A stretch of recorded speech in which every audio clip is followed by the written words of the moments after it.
போம் அல்வினை போம் அன்னை வயச்சில் பிறந்த தொல்லை போ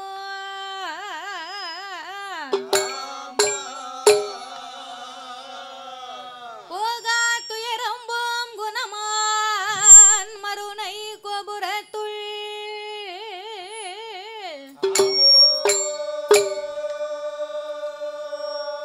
வீச்சிருக்கும் கணபதியை கை தொழுத காப்பே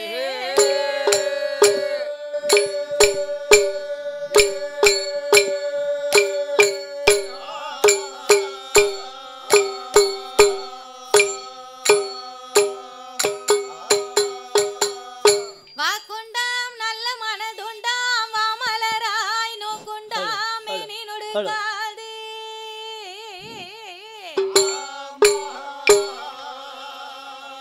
பூக்கொண்டே துப்பாய் திருமேனி துன்பிக்கையான் முன் பாடும்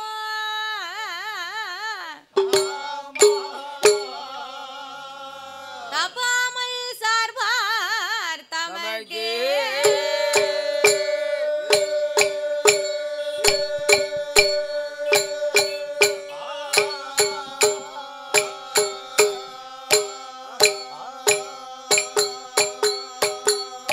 யானை முகம் இருகொம்பும் மகன்ற மார்பும் சிறுகண்ணும்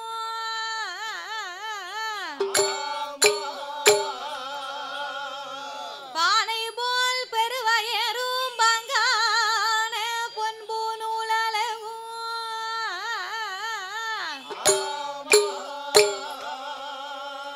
தானே தோன்றி எனது உள்ளத்தில் தயவாய் வாழும் விநாயகா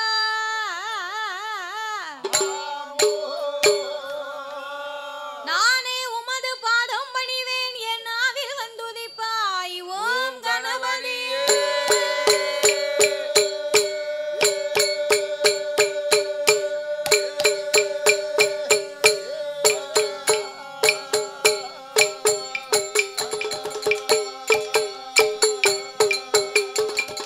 வெள்ளை கலையுடுத்தி வெள்ளை பனி பூண்டு வெள்ளை கமலத்தில் வீச்சிருப்பாள் அன்னை வெள்ளை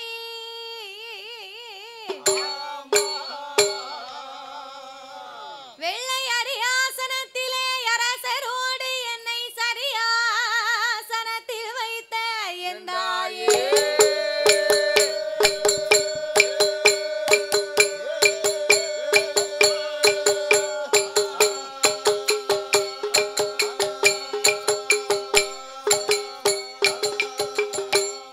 அண்டர்கள் துயரம் தீராயோத்தி மாநகரில் வந்து பிறந்தோம்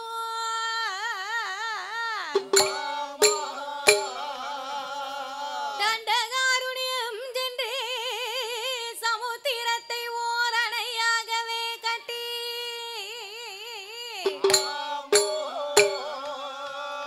கொண்டல் ராவணனை மாய்க்க கோதண்டம் கையில் ஏந்தும்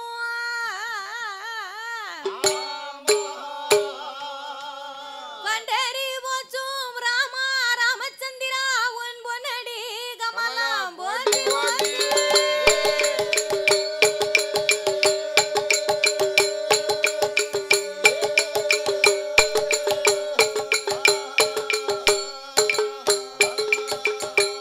சுந்தரி சவுந்தரி நிரந்தரி ஆமையா சோதியாய் நின்ற உமையே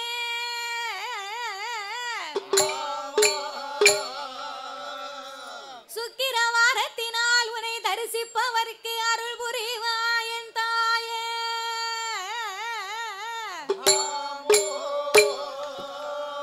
அத்தி வரதண்டங்கை சக்தி சிவன் ரூபம் அதை அடியால் நான் சொல்ல திருமோ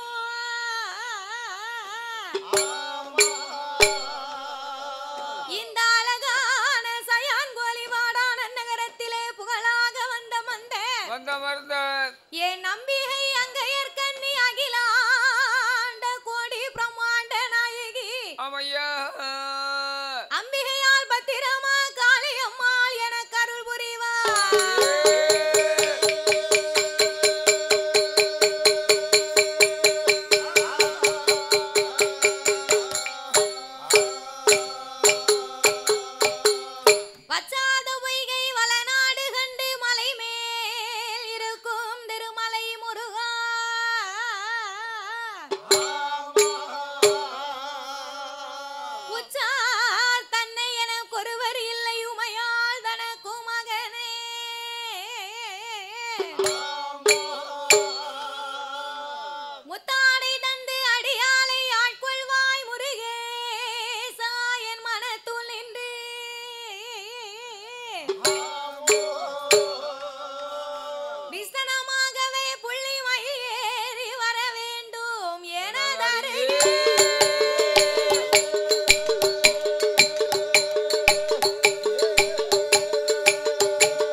கண்டிப்பாக எல்லாரும் சாரல் டிவி பாருங்கள். சேனல் சப்ஸ்கிரைப் பண்ணிக்கோங்க, கமெண்ட் பண்ணுங்கள், ஷேர் பண்ணுங்கள். சப்ஸ்கிரைப் பண்ணிவிட்டு மறக்காமல் பெல் பட்டனை கிளிக் பண்ணிக்கோங்க.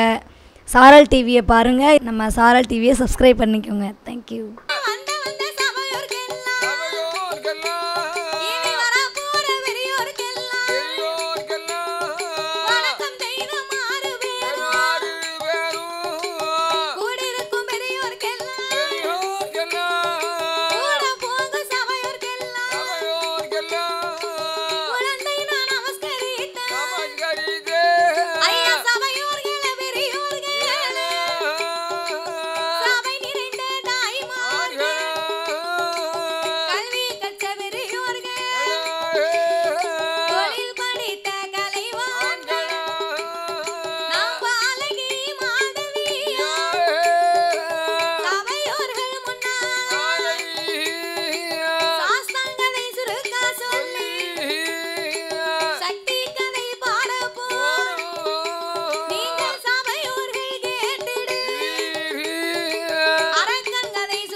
பெரியோர்களே, சபை நிறைந்த என் தாய்மார்களே, எனது அருமை தாய்மார்களே, பெரியோர்கள் சபையோர்கள் என்னை பெற்றெடுத்த தாய்மார்களே, பெற்றெடுத்த தாய்மார்களே, கல்வி கற்ற பெரியவர்களே, பெரியவர்களே, தொழில் படித்த கலைவாணர்களே, கலைவாணர்களே, எனது அருமை சகோதர சகோதரர்களே, சகோதரர்களே, வருங்கால மாணவ செல்வங்களே, வாலிபர் இளம் சிங்கங்களே, வாலிப இளம் சிங்கங்களே, அதாவது என்ன இந்த மும்பை மாநகரத்திலே, இந்த நகரத்துல சயான் கோலிவாடா என்று சொல்லக்கூடிய மாநகரத்தில், இந்த நகரத்துல மக்களை காத்து ரட்சித்து என்றென்றைக்கும் கிருபையோடு கொலுவிருந்து வரக்கூடிய என் நம்பிகை அங்கையர்கண்ணி அகிலாண்ட கோடி பிரம்மாண்ட நாயகி அருள்மிகு என் தாயாகப்பட்ட பத்திரகாளியம்மன் திருவாலயம் இந்த ஆலயம். அடே அம்மா ஆலயம், இந்த ஆலயம் பெரிய ஆலயம்.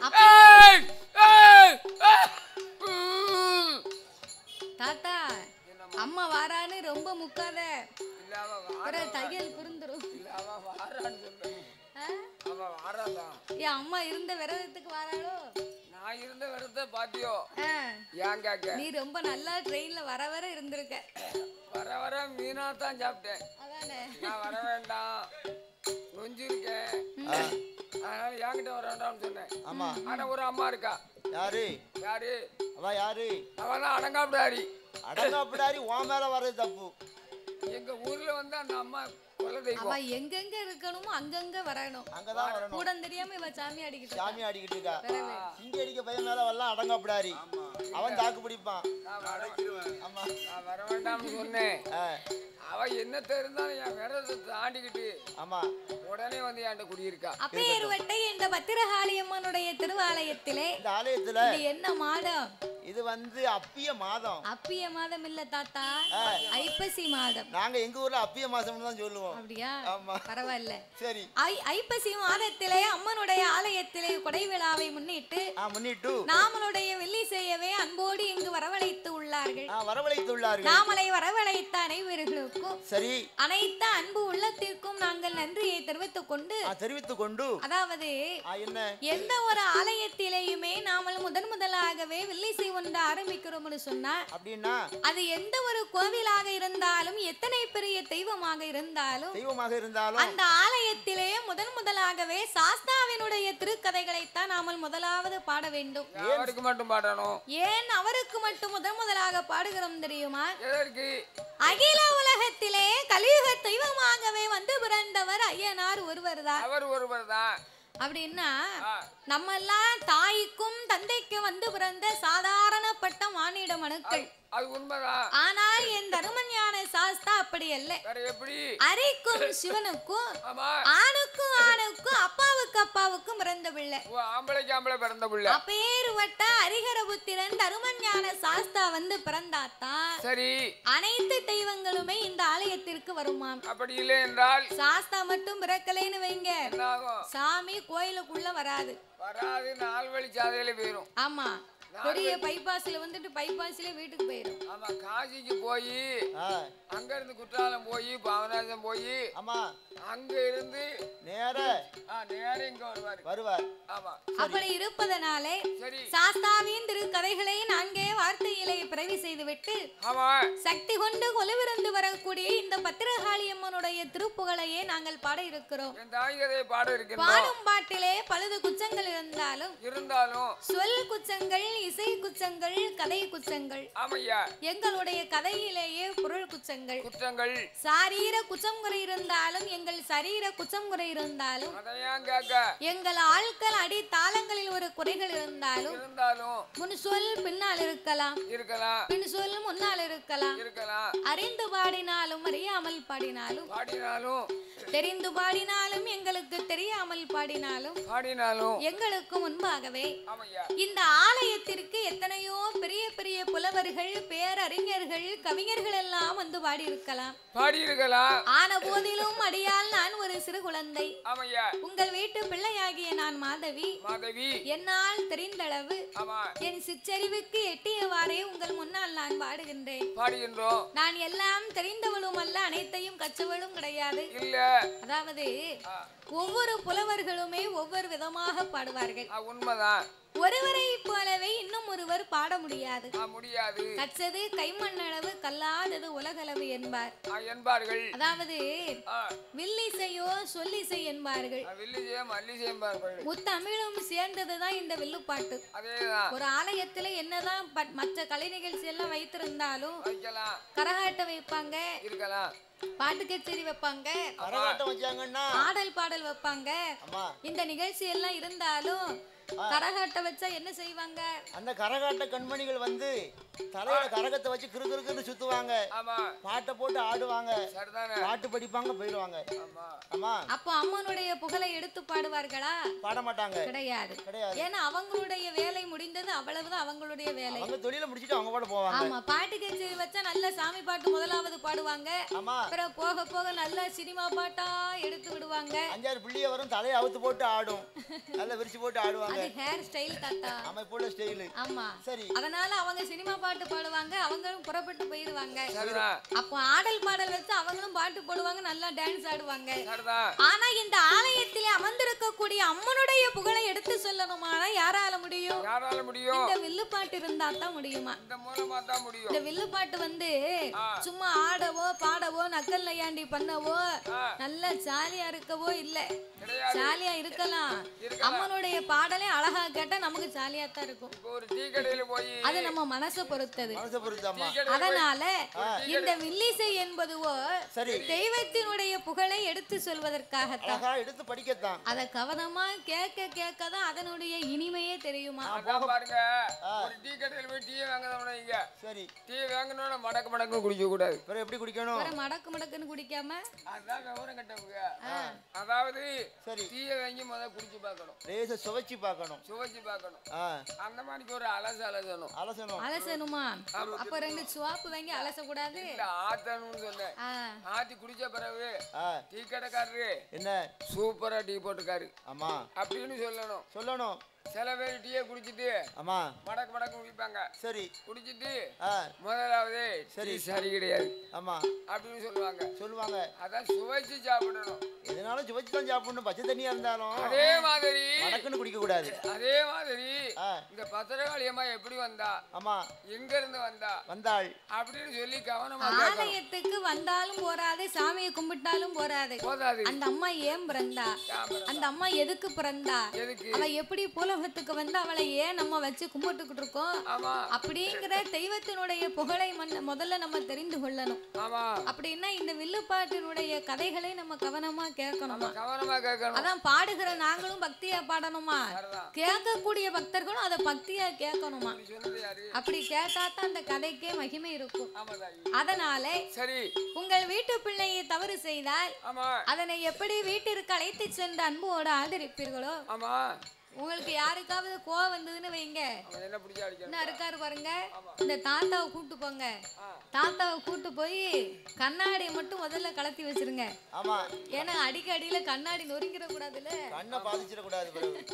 அதனால கண்ணாடியை மட்டும் கலத்தி வச்சுட்டு தாத்தாவுக்கு நல்ல 10 இட்லியை வாங்கி கொடுத்து சாப்பிட வச்சு, அதுக்கு பிறகு பச்சை மட்டையை கொண்டு நல்லா பலார்னு அடிங்க. ஆனா வீட்டுக்கு போகும்போது தாத்தாவுக்கு சின்னதா ஒரு டானிக் பாட்டில் மட்டும் வாங்கி கொடுங்க. அது என்ன பாட்டில்? டாம் டானிக்கியா? டான் டானிக்கெல்லாம் குடிக்க முடியுமா? சொல்லிட்டேன்னு வச்சா உடனே ரைட் வந்துருவாங்க. தாத்தாவுக்கு சின்னதா டானிக் மட்டும் கொடுத்தா போதும், உனக்கு உடம்பு வலிக்கும் பாத்தியா? அதனால இதெல்லாம் சாதாரணம். பிறகு நீங்க கூட்டு போனது அடிச்சது வச்சது எல்லாத்தையுமே மறந்துடுவார். இது வந்து தென்காசிக்கு அங்கதான் கொஞ்சம் சிக்கல். ஆமா இங்க வந்தா எங்க போனாலும் சாப்பிடலாம். அதானே இப்படி இருக்க. எப்படி இருக்க? அப்படி இருப்பதனாலே 6 விளை 100 குச்சங்கள். முயல் பிடிக்க நாயை வந்து மூஞ்ச பார்த்தா தெரியுமா? அந்த கதை ஒண்ணு இருக்கு. முகத்தை பார்த்தா தெரியும்ல? தெரியும். சரி 6 விளை 100 குச்சங்கள். சரி அடியாளை ஆதரிக்குமாறு கேட்டுக்கொள்கிறோம். ஆமா. பாதி மதி மான் மழுவா ஆமையா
தண்டு பிறந்தார். அவர் பிறந்த கிரகம் என்ன தெரியுமா? பங்குனி மாதம் புதனது உத்திரம்.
தான் போடுவோமே. அது எப்படி நம்ம நாட்டு மக்களுக்கு எல்லாம் கொலை போட தெரியாம இருக்குமோ? தெரிஞ்சா போட்டுருப்போம், அப்பவே போட்டுருப்போமே. வடக்க வர வர கொலை போட தெரியாது.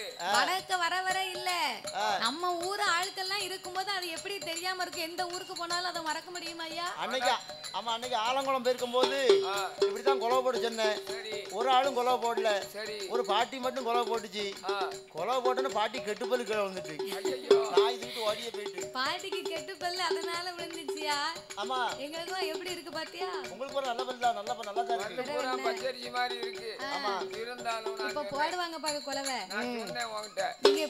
நீங்க கூச்சப்படாம குலவைய போடுங்க. போட்டா நான் நாட்டாம கிட்ட சொல்லி தலைக்கு 100 ரூபாய் வாங்கி தரேன். வாங்கி கொடுப்ப. ஆனா நான் சொன்ன ஒரு வார்த்தை. எப்படி? ஒரு 7 கிளவி வாரம்னா 7 கிளவி வாரம்னா உன் பேச்ச கேட்டு வேண்டாம்னு விட்டுட்டு வந்துட்டேன். என் பேச்ச கேட்டேன்னா கொலையோட வந்திருப்பா. அதானே அவ சொன்னா. இப்ப போடுவாங்க பாரு, ஆளே வேண்டாம். போடட்டும். தாய போடுங்கம்மா ஒரு குலவை. நீங்க பொன்னான மைக்குலவை. ஏ கவுத்த முடுவே. ஒரு குலவை போடுங்கம்மா. ஏ பொன்னான குருனா. பொன்பதித்த தாவணம்மா. வெள்ளியான குருனா. வெண்கலத்த தாவணம்மா. இன்னும் ஒரு குலவை. தாய இட்ட வாய் பூச்சொரிய. தங்கத்தால குருனா. தனி வயிற தாவணம்மா. ஆனப்பட குதிரைப்பட. ஐயங்காச்சி வேப்படையா. முன்படையா மின்படையா. தண்டு எலும்பெரும்படையா. ஆனப்புலி கூட்டத்தோடு. அவதரித்து வாராரே.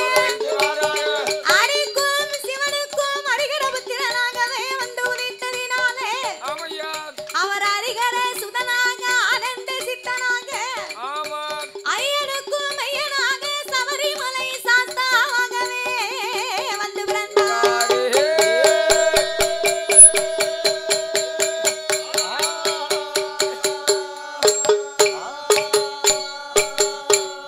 சாமியாதி வெள்ளி கைலாசத்தி.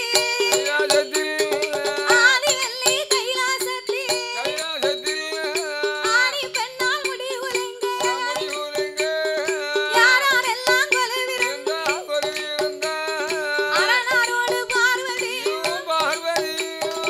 ஆனந்தமாய் கொலுவிருந்தார். இந்திரலோகம் தன்னதியில். இந்திரனாசன்.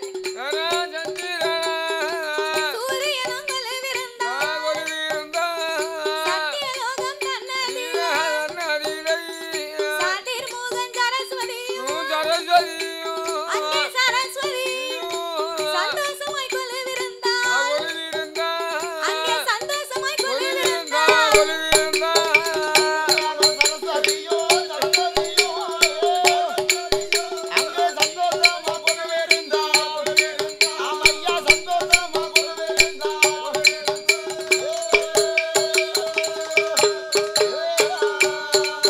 முப்பத்து முக்கோடி தேவர்கள். முப்பத்து முக்கோடி தேவர்கள். 48,000 கோடி. அங்கே அகத்தியர் அம்பலத்தியர். அழகு கலை கூட்டு மாமுனியும்.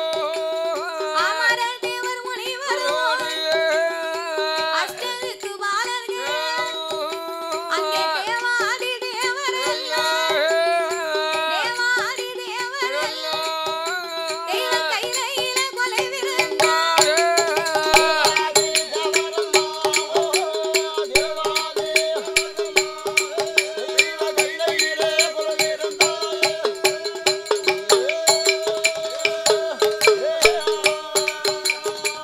அப்பேற்பட்ட இறைவன் வாழும் அந்த கைலாச வாசலில் அந்த கைலாச வாசலில் ஆண்டவனாகிய சாட்சாதி சிவபெருமானோடு சிவபெருமானோடு இறைவனோடு இன்னும் யார் யாரெல்லாம் கொலைவிருந்து வருகின்றார்கள்? யார் யாரெல்லாம் ஆகாயத்தில் சூரியனும். ஆகாயத்தில் சூரியன். அன்பு ஒளி சந்திரன். ஆகாய வாணியோடு. ஆகாய வாணியோடு. அன்னை தென்காலவி.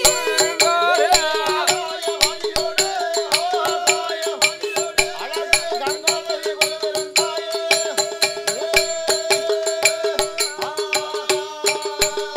அங்கே கொலைவிருக்கும் நாளை. கொலைவிருக்கும் நாளை.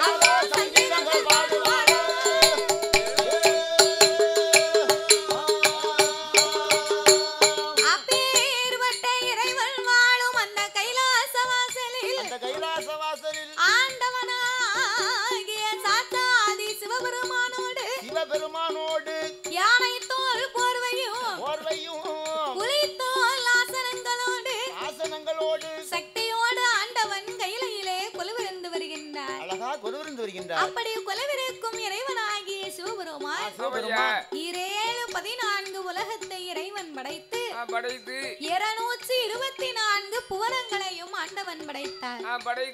7 சப்தா சாரங்களாகப்பட்ட கடல்களை படைத்து கல்லுக்குள் இருக்கும் தேரையவும் தாயாரின் கற்பையுக்குள் வாழும் சிசுவையும் முட்டைக்குள் உருவாகும் குஞ்சியவோ ஆண்டவன் படைத்து ஓர் அறிவு முதல் 6 அறிவு படைத்த நாமளை போன்ற மானிட மக்களை படைத்தார்.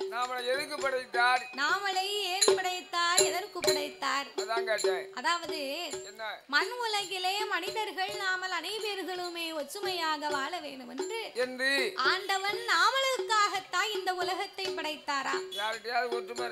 ஒற்றுமையாக இருக்கணும்னு உலகத்தை படைத்தார். ஆனால் ஒற்றுமை இன்னைக்கு எந்த உலகத்துல இருக்கு? ஏன் ஒற்றுமை இல்லையானா உலக மக்களிடத்துல நல்ல மனது கிடையாது, நல்ல எண்ணம் கிடையாது. நல்ல எண்ணம்னா நீ நல்லா வாழ்ந்துட்டேன்னு சொன்னா நான் சந்தோஷப்படணும்.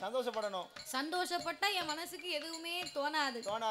சந்தோஷப்படாம நேரத்து தெருவுல கிடந்தா இன்னைக்கு இவனுக்கு வந்த வாழ்க்கையை பாரு, வீடுதான் வாசல் தான், போக்குவரத்து வெள்ளையும் சொல்லையுமா அலைதான் அப்படின்னு நம்ம பேசுவோம்.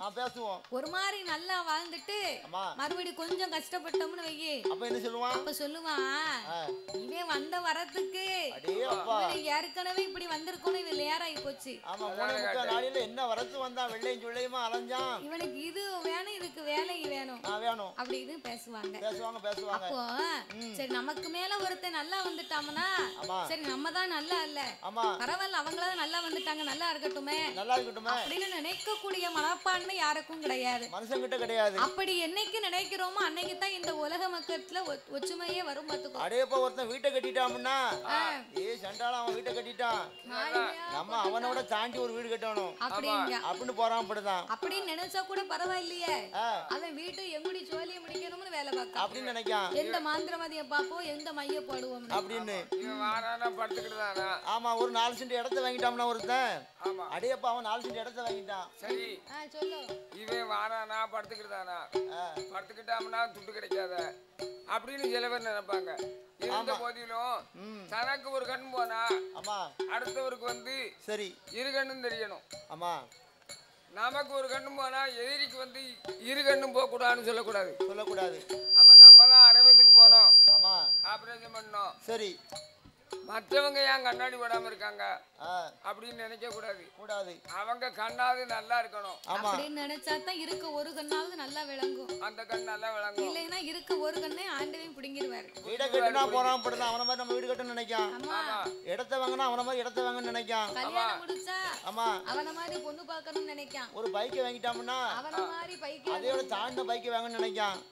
ஒருத்தன் செத்துட்டாம்னா அவன மாதிரி சாவன்னு இவனா நினைக்கானா? நினைப்பான்னு சொன்னா ஒருத்தன் சாவம்னு சொல்லுவான். சரி, அப்போ நீங்க செத்த பிறந்தா நான் சாவம்னு சொல்லுவான். நம்ம கதை வீட்டுல வந்து கதை நடக்கட்டும். சரி, ஆமா ஆமா. அப்போ எதை கண்டு மனிதன் பொறாமைப்பட மாட்டானே, ஆனா இதற்கு சாவை கண்டு மட்டும்தான், மரணத்தை மட்டும்தான் மனிதன் பொறாமையே படல. ஆமா, சாவு வரக்கூடாது. அவன் செத்துட்டா நம்ம செத்துருவோம்னு யாரும் நினைக்க மாட்டாங்கல்ல, அப்படி நினைக்க மாட்டோம். அவன் செத்துட்டானா நம்மளும் செத்துருவோம் அப்படின்னு நினைக்கானா? நம்ம 100 வருஷத்துக்கு வாழணும்னு ஆசையா இருக்கு அப்படின்னு நினைக்கான். பிறகு உலகம் இப்படி இருந்தா ஒற்றுமையை பார்க்க முடியுமா? பார்க்க முடியாது.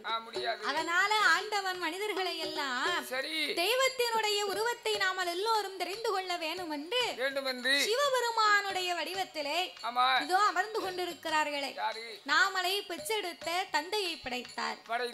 அம்மா சிவசக்தி இருக்காளே இந்த பத்திரகாளி அம்மா, இந்த அம்மாளுடைய வடிவத்திலே சபை நிறைய அமர்ந்து கொண்டிருக்கிறார்களே நாமளை 10 மாதம் சுமந்து பெற்று எடுத்த தாய்மார்களை படைத்து சிவன் வடிவ ஆண்களையும் சக்தியின் வடிவத்திலே பெண்களையும் படைத்தார். ஆனென்றும் பெண்ணென்றும் ஆண்டவன் அகில உலகத்தை உண்டு பண்ணி நாமளுக்கெல்லாம் என்சான் உடம்பை கொடுத்தார், ஒரு சான் வயற்சை கொடுத்தார். என்சான் உடம்புனா என்னையா? 8 சான் நம்ம கையில இருக்கணும். நம்மளுடைய கையினால வளர்ந்தவராயிருந்தாலும் நெட்டையா இருந்தாலும் குட்டையா இருந்தாலும் அவங்கவங்க கையால அவங்கவங்க உடம்பு பார்த்தா 8 சான் தான் இருக்குமா. நாம தான் அரைச்சான் குறையா இருக்கனே. அரைச்சான் குறையா இருக்கியா? இந்த நாய் வயிறு சொல்லுவாங்க, கேள்விப்பட்டிருக்கியா? நாய் வயிறு கேள்விப்பட்டிருக்கேன். அது எவ்வளவு சாப்பிட்டாலும் நாய்க்கு வயிறே தெரியாதா? தெரியாதோ? அதான் உனக்கு அப்படி இருக்கு. அதானே கேட்டேன். சரி என்சான் உடம்புனா நம்ம கையால நம்ம உடம்பு அளந்து பார்த்தா 8 சான் இருக்குமா. சரி அந்த என்சான் உடம்புல ஆண்டவே நமக்கு ஒரு சாணு தான் வயத்தை கொடுத்தாராம். நானும் எனக்கு வயிறு வரணும்னு சொல்லி விடிய காலம் 10 இட்லி சாப்பிட்டேன். ஆமா. மத்தியானம் சோறு சாப்பிட்டேன். சரி. வயிறுனா வெளியே வர மாட்டேன். நல்ல வயிறு வெளியே வரும். நாய் வயிறு எப்படி வெளியே வரும்? அதானே கேட்டேன். பாலுனா பொங்கும், பச்சை தண்ணி எப்படி பொங்கும்? அதானே கேட்டேன். பொங்காது. அப்போ ஒரு சான் வயத்தை ஆண்டவன் கொடுத்தாரையானா, ஒரு சான் வயத்தை கொடுத்ததுக்கு நம்ம உலகத்துல என்ன பாடு? நான் கேட்க அப்பா 3 நாள் ஆச்சு வர்றதுக்கு. வந்து அங்க பாத்தையானா. ஆமா. நாங்க மட்டவாடி எங்களுக்கு இந்த ஒரு சான் வயத்துக்கு ஊரு விட்டு ஊரு, நாடு விட்டு நாடு, எந்த ஊருக்கு போவோம்னு சொல்லி எங்க வந்திருக்கு? மும்பைக்கு வர வேண்டி இருக்கு. மும்பைக்கு வடக்க பம்பைக்கு. எதுக்கு எல்லாம்? எல்லாம் ஒருவேளை சாப்பாட்டுக்கு தான் இந்த பாடு. மும்பைக்கு வடக்க நாங்க பம்பாய்க்கு வந்திருக்கோம். லீவா இருந்தாலும் சரி, ராத்திரியோ பகலோ எந்நேரமா இருந்தாலும் பரவாயில்ல, 10 ரூபாய் கிடைக்குமா, 10 ரூபாய்க்கு சாப்பிடலாமா அப்படிங்கிறதுக்கு தான் நாங்கள் இவ்வளவு தூரம் வந்திருக்கோம். நீங்களும் நம்ம ஊர்ல இருந்து இங்க வந்திருக்காது அந்த ஒரு சான் வயத்துக்கு தான், வேற எதுக்குமே கிடையாது. நீங்க பார்த்து செய்யுங்க. அதனால ஒரு சான் வயிறு சாதாரணமா சொல்லக்கூடாது. இந்த ஒரு சான் வயித்துக்கு என்னையா காலையில எந்திரிச்ச உடனே முகத்தை கழுவுன உடனே 2 கிளாஸ் காபி. கண்டிப்பாக எல்லாரும் சாரல் டிவி பாருங்கள். சேனல் சப்ஸ்கிரைப் பண்ணிக்கோங்க, கமெண்ட் பண்ணுங்கள், ஷேர் பண்ணுங்கள். சப்ஸ்கிரைப் பண்ணிவிட்டு மறக்காமல் பெல் பட்டனை கிளிக் பண்ணிக்கோங்க. சாரல் டிவியை பாருங்கள். நம்ம சாரல் டிவியை சப்ஸ்கிரைப் பண்ணிக்கோங்க. தேங்க்யூ.